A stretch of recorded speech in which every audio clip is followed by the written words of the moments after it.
the original proposal for this book, it was going to be called Why I'm No Longer Talking to People About Climate Change.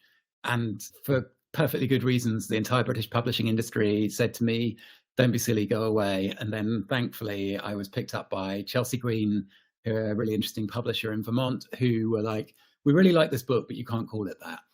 That's still part of the story of the book. I'd been publicly, actively involved in all sorts of different rooms where people were being brought together for conversations around climate change.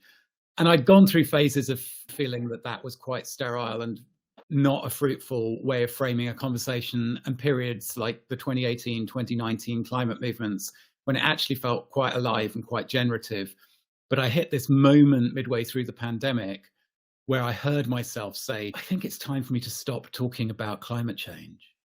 As the words came out of my mouth, I was like, and I'm going to have to explain to people why that could possibly be the case, even if it's only the case for me.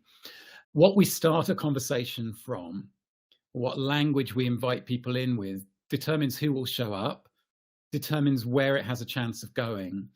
Even though I remain as deeply troubled by what we know and what we have good grounds to fear about climate change as I've ever been, the book was written out of a moment of going, oh, I think there are a whole new set of reasons why we might have to find other places to start the conversation from, if that conversation is going to have any life and any potential to turn into something worth doing together.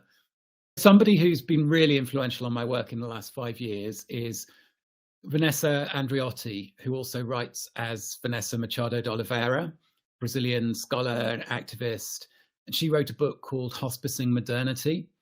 And the first time I met her 5 years ago, she gave a talk where she said, where I come from in Brazil, we have this saying. We say, when there's a flood coming, when the water's up to your ankles, it's not time to start swimming.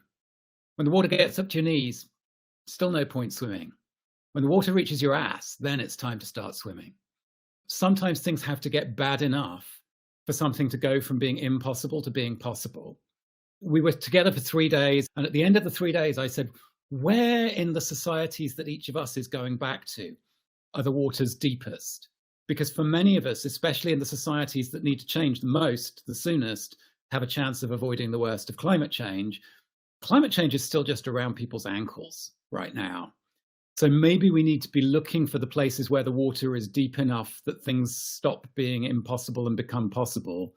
And I just made a back of an envelope list, which I have there again in the book, which is like, I think loneliness, mental health problems, especially amongst young people, addiction, including addiction to network technologies, as well as to substances, various kinds of precarity. These are the places where the waters are already deep enough for a substantial proportion of people around us, even in the rich world, that there's a chance of acting from there to do things that are meant to be impossible. So that's been part of moving away from one set of conversations that happen very clearly inside the frame of climate and going, because I care about that stuff and because of my read on it, I actually want to try and put myself into a bunch of other conversations that seem like the places where the agency might come from now.